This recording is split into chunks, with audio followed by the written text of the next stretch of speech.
The case actually came before the Supreme Court, 1952. Thurgood Marshall, later to be a Supreme Court justice, gave his final closing arguments December 1953. He said this, he said, the only way this court can decide this case in opposition to our position is that there must be some reason which gives the state the right to make a clarification in regard of Negroes.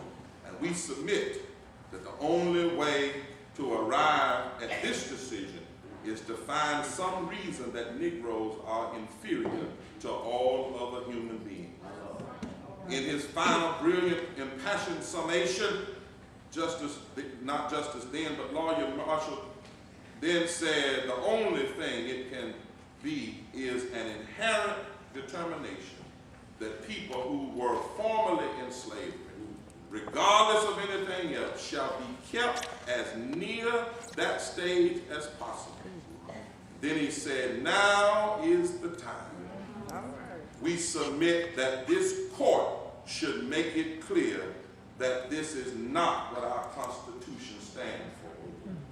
56 years ago today, 9 Supreme Court justices, all white, including a former member of the Ku Klux Klan and a former Republican governor, came out from behind the curtains of NAACP that they had kept hidden the cruelty of Jim Crow for 60 years. They all, except the Chief Justice, a Republican, sat down. He then pulled out the decision in Brown versus Board of Education and announced to the whole world that the NAACP, after 45 years of risking lives and fortunes and sacred honors of its members and its attorneys, had destroyed the legal basis of Jim Crow. Those in the pews of the court sat for some that day. The Supreme Court's chambers were more like a church. When Chief Justice Warren read, as many were weeping, these words, voice slightly raised, and he said, we conclude that in the field of public education, the doctrine separate but equal has no place. Separate educational facilities are inherently unequal. Amen.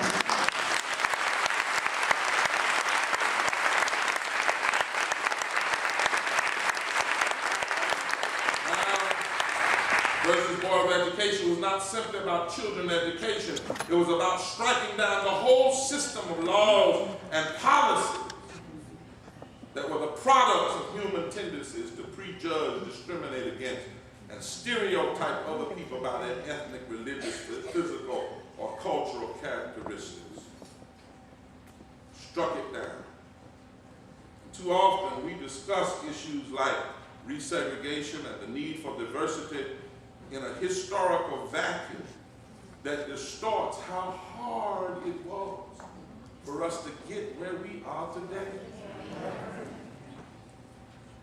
This is one of the tricks of the anti-diversity so-called neighborhood schools, and why it's so important that our young people are here today and are part of the movement, because there are those that will bet that there are not enough of us around to remember or know how to go find out how hard it was just to make the modest progress we have made. The modest progress. But tonight, as I would say at my church, can I teach for a moment?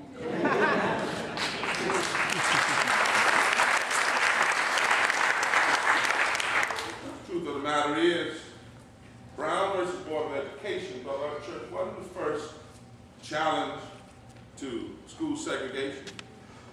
As early as 1849, African Americans filed suit against an educational system. This is what I wanted to teach the board, if they would have allowed us to come in, because they don't know, or choose not to know.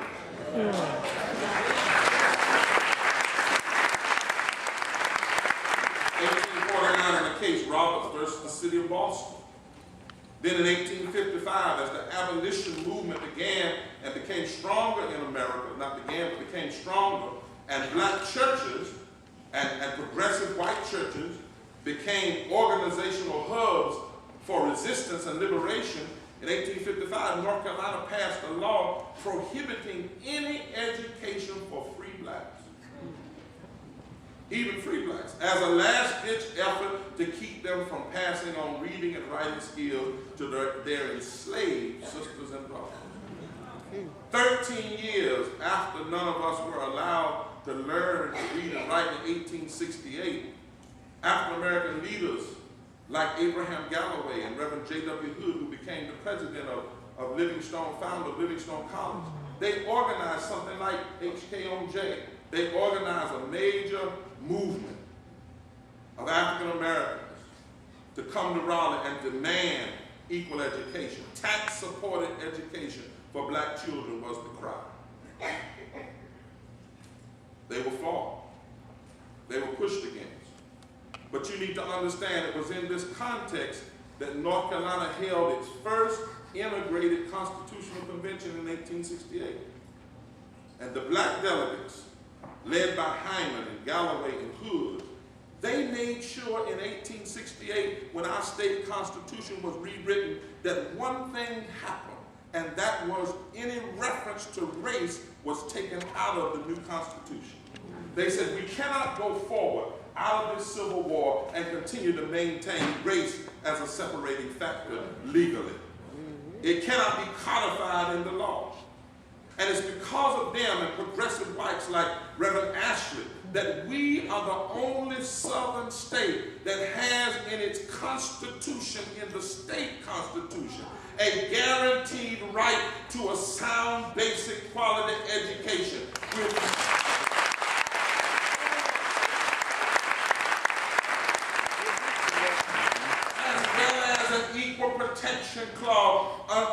Equal protection clause within our state constitution, and one of the few states that did not carry the practice of racial segregation into its new constitution.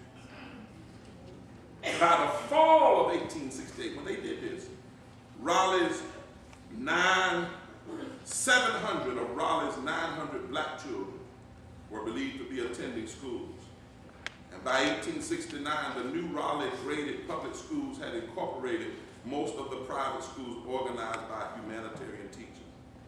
Now let us be real, all of this advancement came with a cost. Black schools were all segregated and with much less resources than the white schools. In the early 1800s, black educators challenged the racist textbooks that were provided them and protested the scarcity of black teachers and started demanding integrated or equal schools. Black educators formed the North Carolina Teachers Association, which published a progressive educator edited by Professor Hunter, an early forerunner of the NAACP.